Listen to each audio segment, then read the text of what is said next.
Bago mo siraan ang isang tao, siguraduhin mo muna na malinis ka. Bago mo ilabas lahat ng baho ng iba. Pero yung sarili mong baho tinatago mo?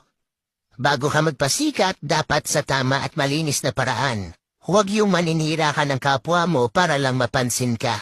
Ano, pasikat lang? Yan ang mga taong feeling perfect. Ang tingin nila sa sarili nila, napakalinis. Lahat ng tao may bad side. Kaya manalamin ka muna bago ka manghusga. Madami ka namang nagawang mabuti pero sa isang mali, di na nakikita yung nagawa mong mabuti sa kanila. Ganon talaga yung mga taong kulang sa pansin. Kahit mali sa mata nyo at labag sa paniniwala nyo, wala pa rin kayong karapatan manghusga ng kahit sino. Hindi nyo alam kung ano ang pinagdaraanan sa buhay ng bawat tao. Lahat tayo ay nagkakamali.